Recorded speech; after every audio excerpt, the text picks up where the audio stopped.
else who can watch. Okay. Welcome, Rebecca, with Youth Ministry Consultants. So just an information session here for us to get a little know Youth Ministry Consultants a little bit more. Thank you, Emily, for setting up and reminders and everything, and Rebecca for joining us. So. Yeah. Well, I'll just give a broad overview of what we do, and we can give a more in-depth recap later. But I am on staff with Youth Ministry Consultants. I do all the day-to-day operations. I'm the point person really for just about everything that we do. But we started 5 years ago really to meet the need of specifically smaller churches. So we serve all churches, we work across the board. But when we're planning stuff, when we're looking at new initiatives, things like that, it's the smaller church that we really keep in mind, that we want things to be accessible. So this means we want to price things and get things to people that really need them. And we want it to always be applicable to the small church. We've all been to those seminars that talk about their team of 50 people. And I have always felt like that's so far beyond anything that was realistic for me. And so we just keep some of these things in mind as we create resources and strategies for small churches. So some of the things we do monthly training that all of your leaders have access to, both to attend live as things come up, but also everything we've done in the past is recorded and available for leaders. So if there's an issue coming up, if there's something they want to revisit, they always have access to that. And cohorts are another great training avenue. And this provides training over a longer period of time with the same group of people. And so we host a few throughout the year, but synods and denominational groups also have the option to form their own. And so that would look like you guys doing some of the legwork to pull a group together, and we can coordinate on dates and times and things like that. But then we would come in and we would teach and facilitate those times. And so it takes a little bit of the load off of you guys, that you're not having to create material every week, every month, how you want to structure it. But we come in and we do things that we've already gone through with other people and have refined and had success with. So when it comes to cohorts, we have 2 right now that we consistently offer. The first is called Essentials, and those are foundational ministry principles. And so it's this deep dive into things like communication and building a team and leadership, and some of these principles that are very practical. And we see a lot of leaders struggle with these things because we sometimes assume that people have the training they need in those areas, when ministry management is a big one for a lot of people, that they're losing receipts left and right, and they're not scheduling things in a way, like their church secretary wants to strangle them because they have misscheduled things over and over and over again. So some of these really practical things that we get training around to help people be more successful in their calling. So we've gotten a lot of great feedback on that one. And then the other one that we run frequently is the Faith Factors cohort. So our founder, Tiger McLuhan, developed these faith factors over 40 years of ministry. And it's basically centered around the question of when we talk to people who are still walking with Jesus after graduation, what was consistently true for them in their childhood, in their faith formation. And not every kid has every single one of them, but there's just these patterns that have emerged. So as leaders, how do we encourage some of these things? Some we don't have any control over, like family of origin is one. We can't change a kid's nuclear family, but there are ways that we can lean in and invest in families, no matter where they are, when it comes to faith. And so it's questions around these factors and how do we leverage that information to be more intentional in ministry. So that's cohorts. And then coaching, we have 7 trained coaches across the country that primarily meet with leaders over Zoom, and they either walk through a coaching process with them, and coaching is designed really to help them achieve goals that they might be working toward. And there's a process that we have for that. Most of the time people want mentoring. They want somebody who will walk with them and answer questions and help them navigate different seasons of ministry, or just help them grow to that next level. If they're feeling a little stuck, if they're feeling like there's more that they're capable of, that's usually a mentoring kind of spot. So do you have questions about either of those? I don't want to talk and talk and talk. No, that's fine. I appreciate that. It sounds like the new leader. Well, I do have a question, I guess, and you may have just said this, and I might have just not been listening properly. But in terms of the cohorts, what are the key times to like jump into one? Did you say that?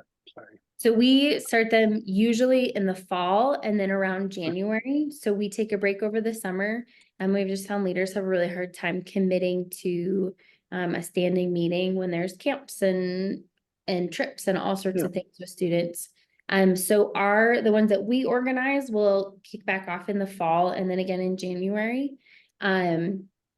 But Synod ones can start whenever you want them to start. So if you have a quorum of people that are like, we actually want to start in July, we can absolutely make that happen. It's not really a scheduling thing on our end. We can make it work at any time. It's that's just kind of the flow that we've seen with us pulling people together. Okay. And I know you said that there were discounts for cohort, set up our own, like, is it the same kind of pricing structure, or is that a little different? Yeah, so we, so for partner organizations, people attend for $99. And we will always scholarship people. And so what denominations can do is sometimes they'll foot the bill for that, and they'll say, we have 5 people, and then they'll pay for that, or they'll split it, or they'll have participants pay. When you look at the landscape of cohort experiences, most are in the thousands of dollars. So really we charge just enough to keep people kind of accountable to the commitment, that we want them to have a little bit invested so that they're not missing every single meeting, or not really, taking advantage of the experience.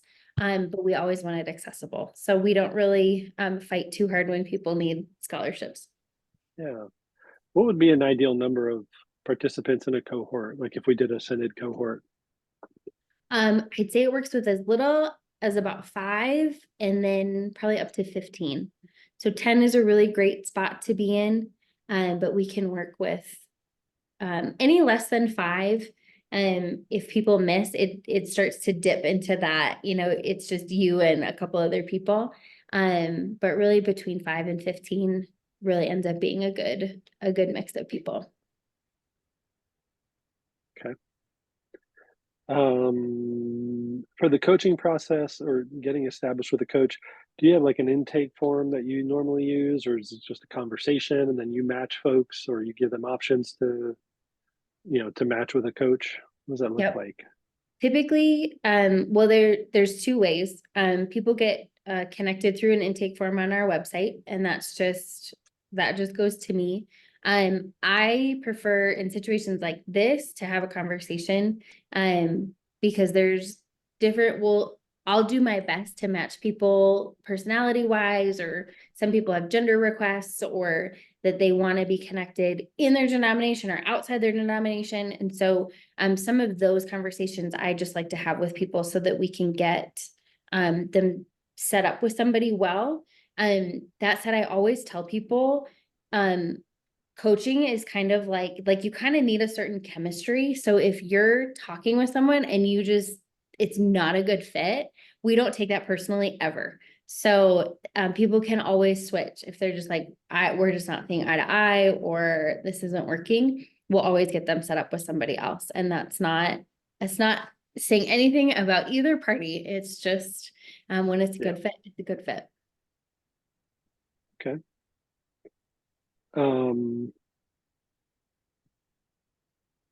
So we've been sharing your information. Adam, it sounds like you're trying to say something, but we're not able to hear you very well. That bad? Okay. Now when you said that bad, I heard that clearly. Here, let me see if I can speak a little more loudly there. That's good. When we're kind of encouraging people to, I guess, get in on these cohorts from congregations. What like key like Adam, there seems to be a signal issue. Can you send me your question in the chat? I think he's driving, so probably not. are we don't do that. targeting in the congregation? Are we kind of trying to get pastors in on it? Are we? I'm also getting a signal issue. It's okay. Okay. It's okay. This can wait. This can wait for later. Adam, I think your question, just to clarify, is it who are we marketing this to in terms of like how are we getting it out to the congregations? Like, are we going directly to pastors or are we going to the youth leaders? Is that your question? Yeah, that is essentially my question. Not necessarily who we contact, but who do we want to encourage from congregations to attend? Multiple representatives, key parties like parents, volunteers. Who's like the most important, like, I guess, gatekeepers for this in congregations traditionally? Yeah. So the cohorts are targeted toward kind of the lead youth worker in a church. But we also have people attend that are key volunteers. But the content is directed toward people who are working with students. So the cohort would be made up of youth leaders, youth and children's. We have children's leaders attend as well. That said, to answer what wasn't your question, but kind of came up, we have found that one of the best ways to help youth leaders get access to this is to cast a vision to their leadership that this is important. A lot of youth workers don't have extra time. And so to help carve out space for this and space for personal growth, those are conversations we have with the head pastor at the church of why this matters and why this is important and why they should be encouraging their youth workers to attend something like this, that it benefits the congregation when they're being poured into and they're being equipped for more effective ministry. So communication wise, there's a couple different ways to approach it, but when it comes to who is actually in the cohort, it's those main leaders and any key volunteers within the ministry.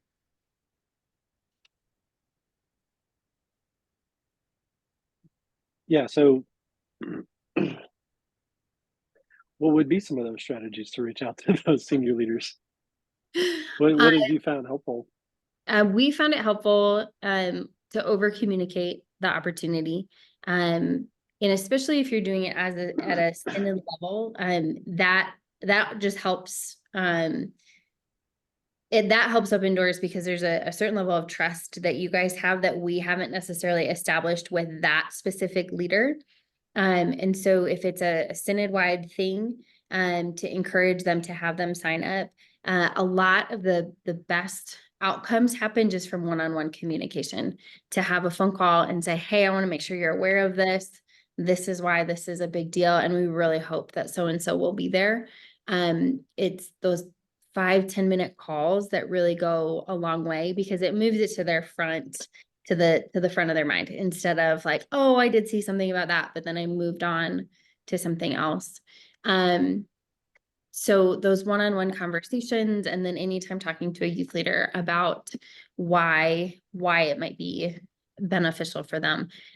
Sometimes with youth leaders, there's a lack of awareness that they need some support in certain areas. And so anytime that we can encourage them to identify areas that they want to grow in, that they have questions about, that they need support around, can be helpful. I may be speaking out of turn here, and Pastor Michael shut me down if I am. And I know the timeline for this would be tight, but we are quickly approaching about a month from now, a time when so many congregations and leadership from those congregations will be together at Synod Assembly. I'm almost wondering, it could just be as casual as a word of mouth thing, just getting out there like, hey, we're starting this and all these things. And it doesn't, maybe not anything formal, but I don't know about your thoughts on if it's a flyer, if it's just, it's probably too late for some sort of workshop on this to introduce it, but like a flyer or just in conversation, spreading the word about, this partnership that could be starting up as early as, the fall, right? And then Affirm, obviously there'll be leaders from churches there as well, but I'm thinking Synod Assembly might help reach some of those congregations that don't already have a thriving youth program. Whereas Affirm, a lot of people who are there are the ones that already feel really well supported for the most part. Yeah, so I think we can certainly do some kind of flyers or postcard size things that we can hand out. Yep. Because at our Synod Assembly, the youth committee, the youth team, like we have a table where people can come and see like dates for upcoming events and stuff. We have little cards we can hand out. Our Sessio board is doing a workshop, so while it might not be the main focus of that, we could certainly share that as a resource at the beginning or end. But then also at Affirm, I think would be good because we'll have a lot of Affirm is our Synod Youth, one of our Synod Youth events that we hold, and that's one that goes to all congregations, or all congregations are invited to come to. Numbers will probably be around 100 this year based on the fact that it's a gathering year. So the numbers do tend to dip for us. I'm hoping, like last year we had about 5, but I think we'll probably be 100, 110 this year. But yeah, that's another opportunity to gather the leader staff training, say, hey, here's an opportunity to engage. Yeah. Are y'all hearing me okay? It says my internet connection is unstable. Y'all got it? Okay. Yeah, I'm happy to send you a flyer. And if there's anything I can do, our turnaround time is pretty quick. When we're pretty small. So when you ask for something, I just can get it done. We don't have all the hoops to jump through like really big organizations. Yeah. So I would say this, if we could cater something to, to hand out early June, that will go for, that'll work for both Affirm and the Synod Assembly. I don't think we need to redo that. But like you had the one flyer that was done up that had like the upcoming ones and the recent events. I mean, that would be helpful. Yep. But also, I think it might be neat if I'm trying to visualize somehow kind of assigning my name and Emily's name to something that sort of we co-signing on something, like we're in partnership, we've formalized the partnership, with, and then name us on it. Just, it didn't have to be long, just maybe something that gets tagged on the bottom of a flyer. Yep. That says, the Southeastern Synod Youth Committee and Youth Ministry Network Ministry Consultants is, develop this partnership, et cetera, something like that. Absolutely. That puts some of that trust and builds some of that trust and name recognition together. Yep. It might even be cool. I can send you our Synod logo, maybe, if you can just like throw our Synod logo on there, and then we have both our logos on there. I think all that stuff kind of goes a long way. And I think that could be just one flyer that we do for all that stuff. And, I said postcard, but it could be just a flyer that we produce, and we can print those out and be ready to hand those out. And then if we have a PDF of it, we can always attach it into one of your newsletters, Pastor Michael, as well, for those who either aren't going to be at assembly or lose a paper copy of something. Yeah, for sure. Yeah. I'd love to put something in people's hands at assembly and Affirm, and then, it's a both end. So we'll definitely have, and then we need to develop a little bit on our website that we can refer people back to. I haven't done that. But if we have a little section for the website, one thing too in this getting the word out is when people get hooked up in our email system, then they're getting regular, like, this is what's coming, registration's open for this. We don't spam people, we don't over email, but that's another good way that it's coming from you and it's coming from us. So they're not missing things. Okay. So if there's an sign up, or we could put a QR code on there that they could sign up for more information. But then it's automated and we're handling it, and you don't have to add another thing to your to-do list. Yeah, no, that's good. I would say if we do that, we'll just be clear that it's signing up for the youth ministry consultancy. Not that I'm just to be clear, because like we're doing, because like we have our own subscriptions and stuff. I just want people to say, I want people to know like they're doing, if they want to sign up for e-news, our e-news, that's fine. Yeah. It's just a different route. But that this would be specifically for youth ministry consultants. I think that'd be great. I think that's what I'm going to be growing into is continuing to rely on you all to help with some of these production or these publicity pieces. Yes. Not that I want you to do a ton of extra work, but some of this would be helpful in our Yeah. partnership. Oh, honestly, we do it for all our partners. So it's not Yeah. extra. We want to make it easy for you. Cool. Well, I'm going to email you our logo right now while I'm thinking about it.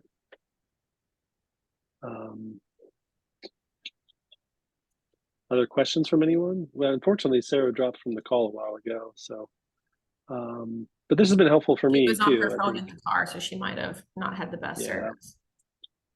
Yeah. So I would say since our assembly is May 31, so I don't know if a week is enough time to throw something together. Yep. And then that would give me time to print it and check it off the list. Perfect. So, all right, Tash is our logo. Do you all use Canva by chance? Yes. Okay, I will create something and I'll add you to the project. And then you guys can have final, you can edit or do what you want before it's finalized. So Emily, what's your like Canva email? Because mine's different than my work email. So I'm including that in my email to you now, Rebecca. I have to look which one I use because I have about 10 emails from the past. And I know I have like a subscription through work. I just have to figure out if it's my work email or my personal that I use. I will. Well, I'll go ahead and send you mine in just a second here, but that'd be helpful. Yeah, I'm all about that Canva. Yeah, for sure. All right. Ethan, thoughts or ideas or things you want to share? Very few. I'm unfortunately a little spent, so it's hard. It is. I don't have much to offer here in terms of comments. That's fine. Do you have volunteers at your church that you think could use some help with workshops or? Me mostly, but I think there's a couple people who work with young folks who I could target this towards. I kind of had Zach in mind when having these conversations, Ethan. As you know, he's like working with the church that doesn't have an official staff person. I hope you can hear me. Well, it's a good point, Adam. So people in that situation,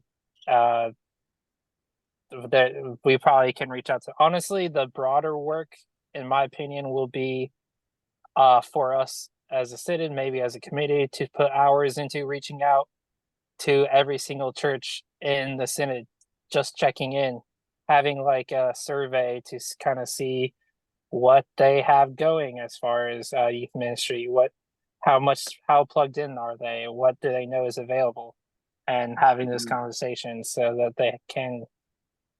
we can make sure everyone's in the loop and like has invitations to things like gatherings, the group chats, and of course this program, the youth ministry consultants, to start off with, and just as a way to see where everyone is at and connect our synod a little more tightly. Yeah, I like it. That is helpful. Of course, that will require getting volunteers to put the hours in, because I mean, as much as I would want to do it, I probably wouldn't be able to do that by myself. For sure. Cool. Yeah, thank you for those suggestions. Okay. I have too many files open on my computer at this moment. Well, that is the story of my life. All right. So I think I sent the email. Yep. Perfect. Excellent. All right. So I think I'm good. I think it's Emily, we need to just probably schedule another time together between now and Synod Assembly to make sure we got what we need in place in terms of printouts of flyers. I have a place in our, every table at Synod Assembly is going to have a QR code that will take them to a website on our page, on our, a page on our website, which will have like links for anything that people mentioned from the dais. So I'll be sure to include the Youth Ministry Consultants page and like our code, to get access to workshops for free. It'll just, I'll refer to it in a couple of different ways at the assembly, but I know that's one place we'll do it, and then we can have handouts ready to go, flyers ready to go. And I'll send you our logo and just we've already written some of that content a couple of times, so I'll just send you something to jump off of. And Perfect. Yeah. Cool deal. Great. All right, folks. Yeah, hopefully we'll continue to take these baby steps. Get this word out. And if you have in mind, if you want to do your own cohort in the fall, and let's just start talking about that earlier. The earlier the better, then we can set it up well. And otherwise, we'll be sending out information as we pull together our fall cohorts. Okay. Yeah, Emily, let's try to figure that out about soliciting that. So yeah, I mean, anything you have in terms of, if you already have those descriptions and those two different cohorts, and we can figure out what would be useful. Yep. Because because I think, Emily, one thing I think we could do is look to our detailed registrants for like all Tennessee and all Georgia, because those tend to be our youth leaders, and some of them are lay people, some of them are staff, some are rostered, and we can just kind of put it out to them. And Pastor Justin Eller is our assistant to the bishop for care and community, and he works with our first call folks. So it could be that that's another pool we need to draw from, because some of those people, even though they're pastors or deacons, they may need that. They may be uncomfortable with like youth ministry. So what are some of the essentials that they could learn? So that would be another option. Okay. Great. All right. Well, thank you for your time, Rebecca. I really appreciate you doing this in the evening. And we have this recording. We'll share it with our other team members so they can get a little more of a flavor of what's happening here. That sounds great. Yeah. So thanks for helping us get this off the ground, and we'll continue to find ways to make this partnership flourish. Great. Yep. Well, Thank you, Rebecca. Any questions or need anything from me, I'm happy to help. Excellent. You do have my and Emily's email accounts now for Canva. So feel free to share both of those, or share it with both of us. When you share, it would be great. And yeah, I think that's it. Okay, sounds good. Well, thanks for your time and have a great evening. All right. Thanks. Take care, everybody. See you later. All right. Bye-bye.